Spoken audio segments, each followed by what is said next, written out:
Hello and welcome to this tutorial in Nålebinding. You will need a needle, some yarn and some water. Technically you can use any needle that's big enough for the yarn and not sharp at the end. This one has been handmade for the use of Nålebinding. The yarn should preferably be 100% wool. It should be easy to felt, which will come into play later. I'm sorry, my yarn is a mess, but this is how I work. So what you're going to do is to find the end of the yarn like this, and then you'll take a piece of yarn about 1/2 meter long and rip it. Now you can put the rest of your yarn away because you won't be needing that for a while. We'll be using this small piece. Later you will typically take a piece of 1 meter to 2 meters long thread, but when you're starting, it's much easier to have a short thread. So now we're going to thread the needle. So I usually just twist the wool a little and then thread the needle properly through so you don't lose it, like this. We have the needle in one end. Now you take the other end, where there is no needle. The beginning can be a bit tricky, but I'll show you slowly. The first thing you do is to place your thread in your hand like this.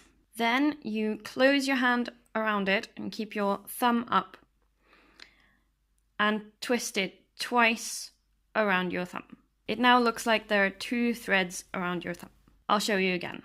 You put your thread in your hand, close your fingers around it, and then bring the thread towards you and around the thumb twice.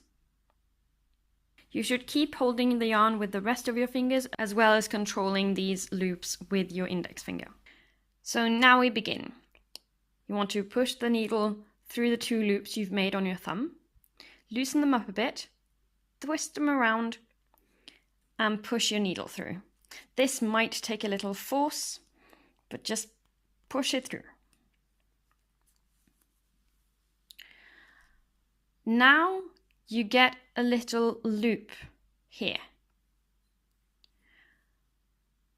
This one is our end, and we don't have to worry about that now. You want to take the new loop and put it below the one that's already on your thumb, and then make sure to tighten it.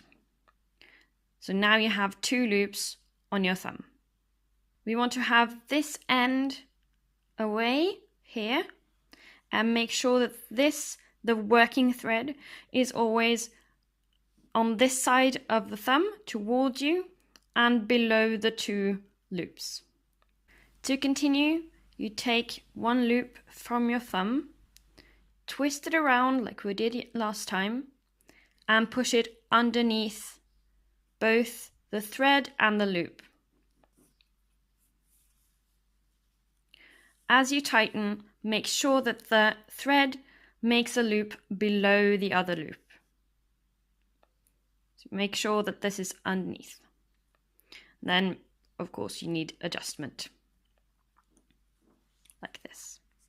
You'll notice that you get a lot of loops on the back here, but you can just pull here and the form of the work will reveal itself. So you want to help with your index finger here and take the top loop, twist it around and push it through.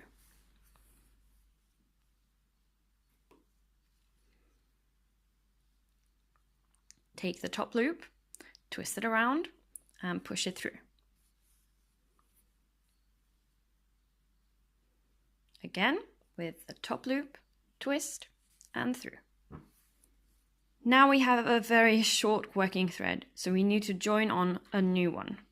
To do this, you just take the work off your thumb. This is fine, don't worry about it, it won't do anything. And put it down. Now you need more yarn. So now we can take maybe 1.5 meters. And it's very important that you rip it, because the fibers, when you rip the yarn, are more open and more acceptable to felting. So what you do is open the fibers even more, either with your fingers like this or with a needle. Just make it kind of fluffy. And you do the same with the one that's on the end of your work. So just like make it fluffy. Now you want to twist the two yarns together.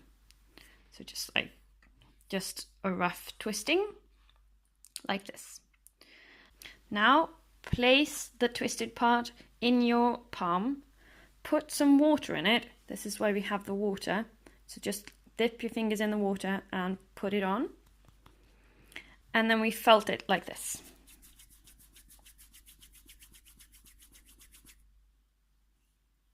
Be sure to felt a little bit below the join and above, as well as sort of on the join, to make it very solid. So when it looks like this, like one thread that's not likely to break, you're done. Now we want to re-thread the needle at the new end, like this. Pull it far through so that you don't have too much to work with. And then we put this back on our thumb. You need to be a little bit careful, but keep this thread on this side of the thumb and just put your thumb through the two loops. Like this. If you see it being uneven, you can just pull a little and it will even out. Right after you've joined, it's important to be careful when pulling the thread through so it doesn't unjoin. So help with the index finger and make sure that nothing untoward happens. So now the felted bit is the second loop and we're safe. So we can continue.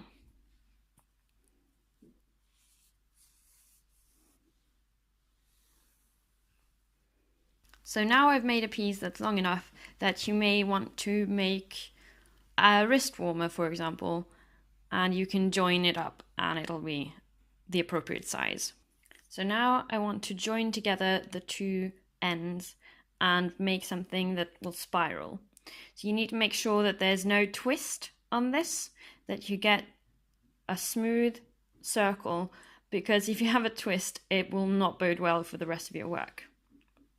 You will see on this part that there's like a braid kind of with threads going that way and that way.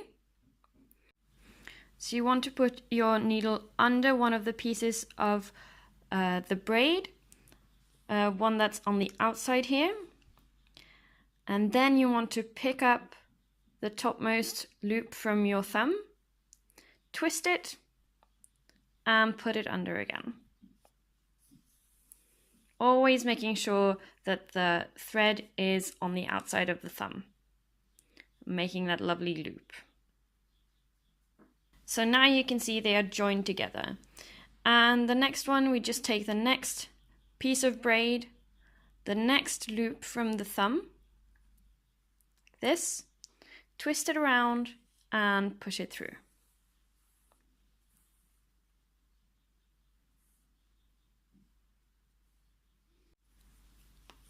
So we continue. Under a bit of braid, the topmost loop, twist it and under.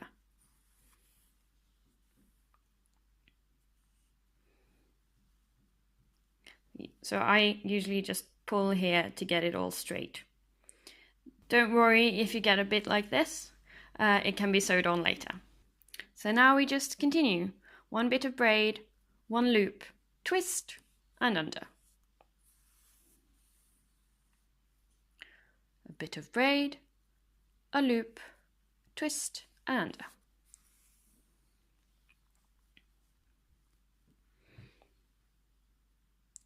Another bit of braid, a loop, twist and under.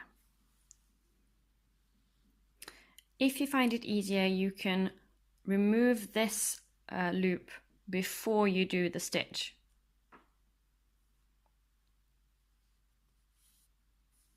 To increase the stitch number, you just use the same braid loop that you used for your previous stitch again. And to decrease the stitch number, you just use 2 braid loops for 1 stitch. You can just continue around and around. Just remember that there's no really going back with this kind of handicraft. You need to be sure of the decisions you make. So this that I've taught you now is the Oslo stitch. It's the simplest nålebinding stitch you can have. It's named for a historical piece found in Oslo. So now I've tried to teach you the Oslo stitch. Let me know if you would like to learn the finished stitch that I know. I'll leave a link to the video that inspired me to make this one and that taught me this stitch. And I wish you the best of luck with your nålebinding. I'll see you next time. Ha det!